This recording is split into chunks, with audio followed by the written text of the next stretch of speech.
नमस्कार बच्चों, आज हम नवम कक्षा की संस्कृत पाठ्य पुस्तक शेमशी भाग 1 का चौथा पाठ पढ़ेंगे।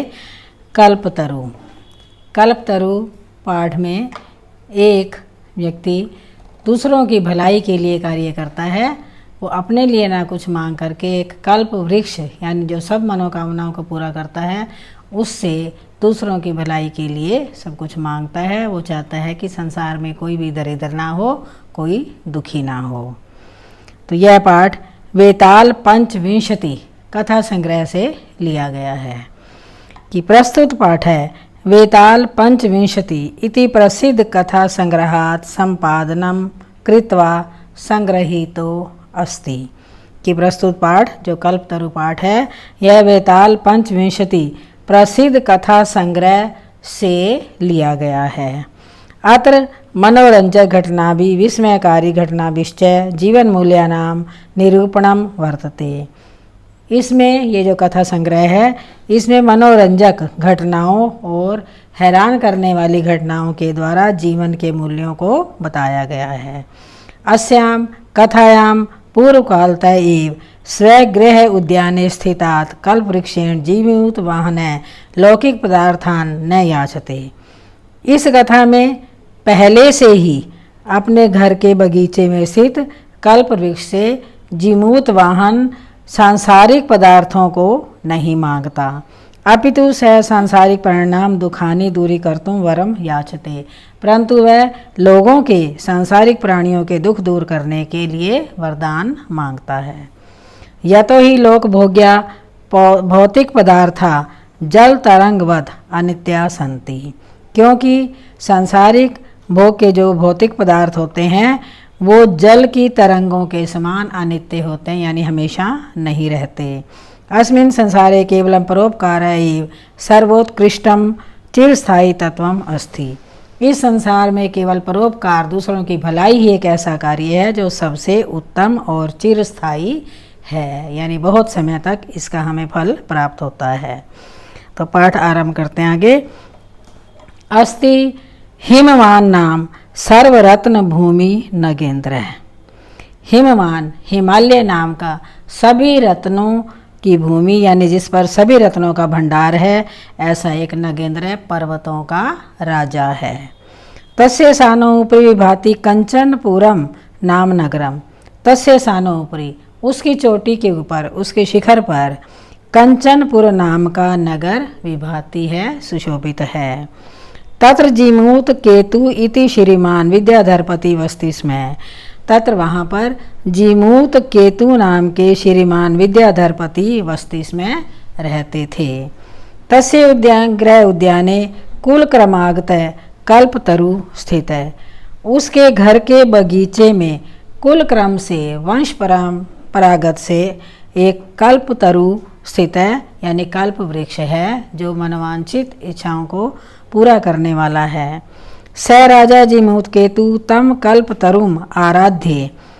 वह उस राजा जीमूत केतु ने उस कल्प वृक्ष की आराधना करके तत्प्रसादात उसकी कृपा से और उसकी कृपा से बोधिसत्वांश संभवम बोधिसत्वों के अंश से संभव यानी बुद्धत्व को प्राप्त किए हुए उनसे संभव जीमूत वाहनम नाम पुत्रम प्राप्नोत। जीमूत वाहन नाम के पुत्र को प्राप्त किया। स जीमूत वाहन है महान दानवीर है सर्वभूत अनुकंपी च अभवत। वह जीमूत वाहन महान दानवीर यानी दान करने वाला, सर्वभूत अनुकंपी और सभी प्राणियों पर दया करने वाला अभवत हुआ। तस्य गुणै प्रसन्न स्वसचिवैश्च प्रेरित राजा कालेन संप्राप्त यौवनम तम यौवराज्ये अभिषिक्तवान। तस्य गुणै प्रसन्न उसके गुणों से प्रसन्न होकर स्वसचिवैश्च प्रेरित स्व और अपने मंत्रियों के द्वारा प्रेरित होकर राजा ने कालेन संप्राप्त यौवनम समय से युवावस्था को प्राप्त हुए तम उस जीमूत वाहन को यौवराज्य अभिषिक्तवान युवराज के पद पर अभिषिक्त कर दिया, अर्थात उसको युवराज बना दिया। कदाचित हितैषिण पितृमंत्रिण यौराज्ये स्थितं तम जीमूत वाहनम उक्तवन्तः। कदाचित हितैषिण किसी समय हित चाहने वाले और पितृमंत्रिण पिता के समान मंत्रियों के द्वारा यौराज्य स्थितम युवराज पद पर स्थित होते हुए तम जीमूत वाहनम उक्तवन्तः, उस जीमूत वाहन को कहा गया युवराज कि हे युवराज, यो अयम सर्व कामदय कल्पतरु तब उद्याने तिष्ठति स तव सदा पूज्य।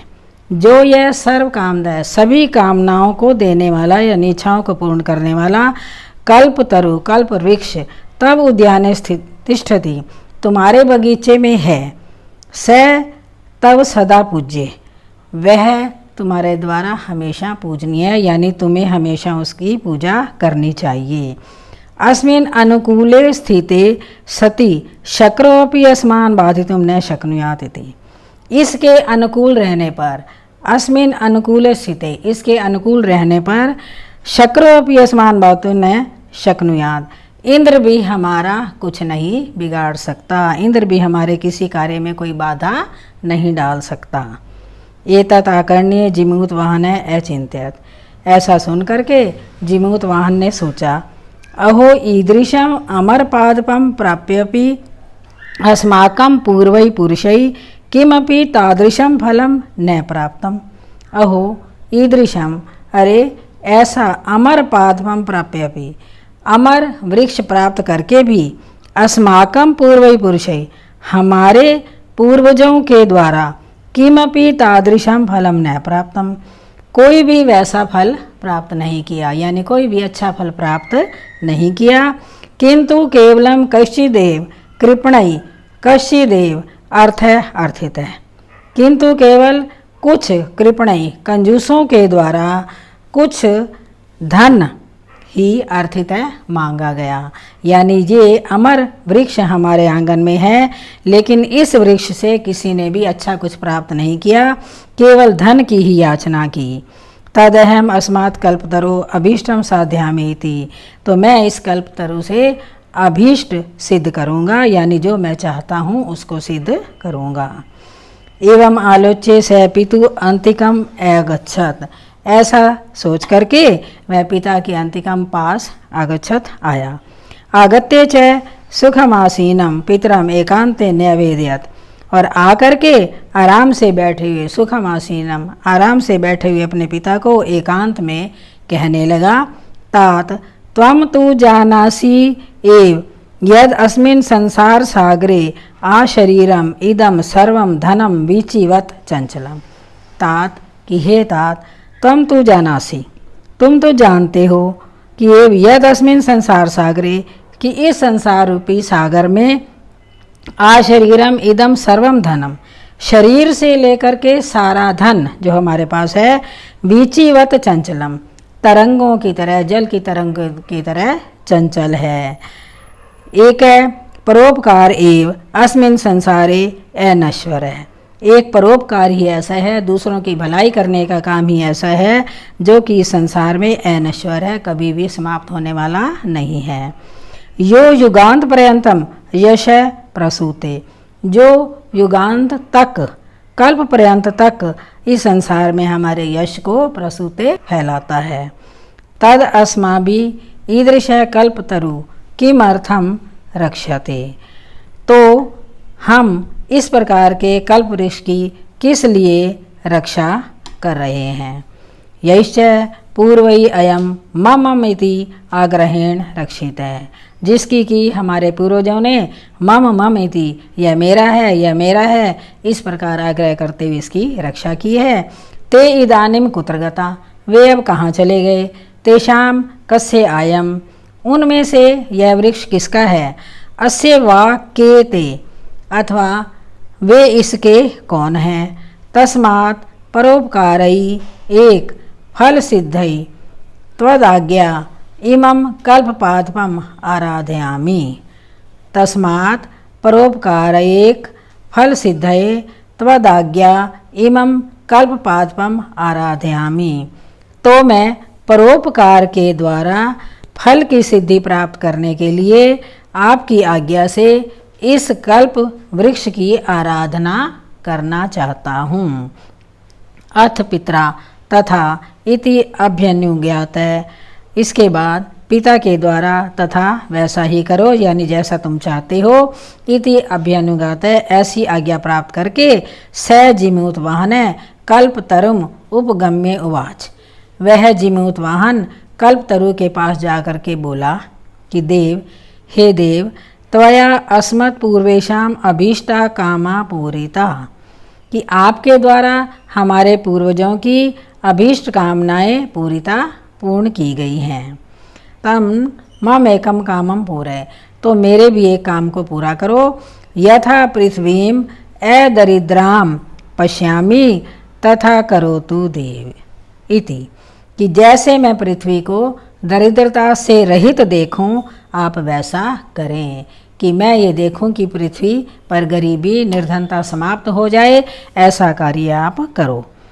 एवं वादिनी जिमूत वाहने, जिमूत वाहन के ऐसा कहने पर त्यक्त त्वया एषो अहम यातोऽस्मि, तुम्हारे द्वारा त्यक्त छोड़ा गया एषो अहम, मैं यह यातोऽस्मि, यहाँ से जा रहा हूँ।